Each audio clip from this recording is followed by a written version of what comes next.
Bom dia, Lindenberg. Bom dia, Edu. Bom dia, Vivian. Bom dia a todas e todos que estão nos Bom assistindo. dia. E a história se repete, né? Ou até mesmo as manchetes se repetem, mas com pouco fundamento para isso, né? Uma vez que a gente já teve dois governos do Lula no passado e nenhum deles teve responsabilidade fiscal.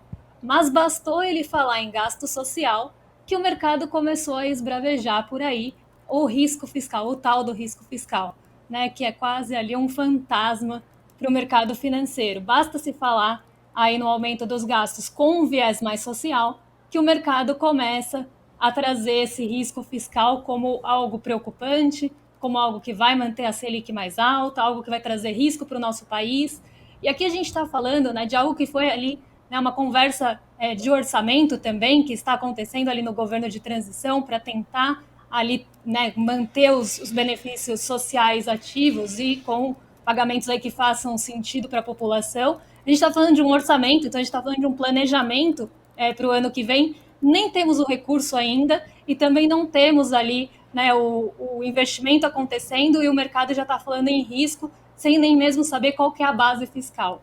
Esse ano a gente viu, né, que a gente teve um crescimento, inclusive, de arrecadação, a gente passou longe de risco fiscal, né, e a gente via, às vezes, o mercado falando, né, no tema, mas não com tanta profundidade como falou ontem, não com tanta queda, com tanta reação como aconteceu ontem. Né. Então, a gente viu a Bolsa cair 3,35%, uma das maiores quedas no dia, né, de um dia aí nos últimos anos, e também o dólar chegando a 5,41 na máxima e fechando próximo de 5,40. Então a gente vê uma reação do mercado bastante exagerada e eu diria até assimétrica com outros eventos que a gente teve no passado, no governo Bolsonaro, por exemplo, que também não respeitou ali teto de gastos, que teve o orçamento secreto. Então a gente vê uma assimetria, né, e a gente está falando de uma coisa de combate à fome. Né, a gente está falando de um gasto social para tentar também estimular a economia que está num poço ali sem fundo.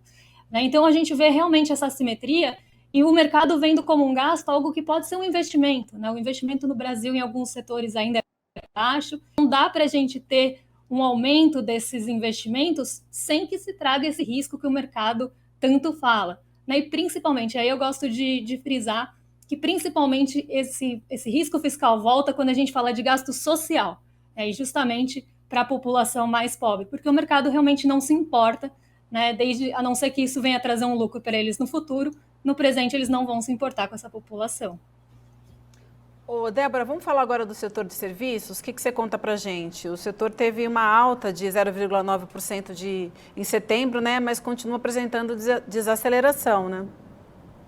Exatamente. A gente teve até uma alta acima do esperado, o esperado era 0,4%, né? Então ficou acima do esperado, foi até melhor do que, né, realmente tinha de perspectiva, mas o que vem preocupando em relação ao setor de serviços é a desaceleração.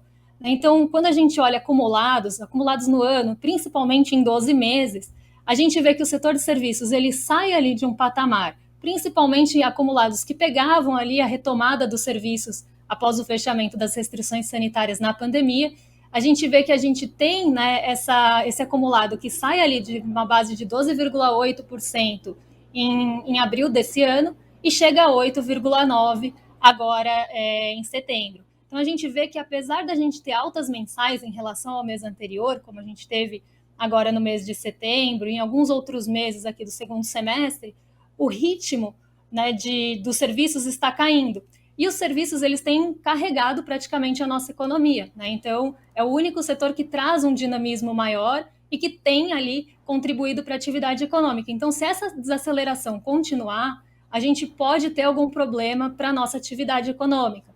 Né? Então, olhar os serviços é bastante importante por esse motivo. É justamente essa desaceleração, porque por mais que a gente tenha um crescimento ali mensal, vamos dizer que antes a gente tinha um crescimento nos serviços a 80 por hora e hoje ele está a 50. Vamos pensar assim nos acumulados. Ele está desacelerando mês a mês aí em relação ao volume de serviços prestados no Brasil. Um ponto interessante é que nesse mês, os serviços à família, né, as famílias serviços às famílias que impulsionaram os serviços novamente, né, então serviços prestados às famílias e às comunicações, as comunicações até era um setor que estava com algum problema no começo do ano, mas os serviços às famílias, eles continuam aí, puxando esse setor e com um acumulado bastante interessante. mas o que mais preocupa aqui realmente é a desaceleração, porque isso pode levar algum momento até algum patamar preocupante aí para o país.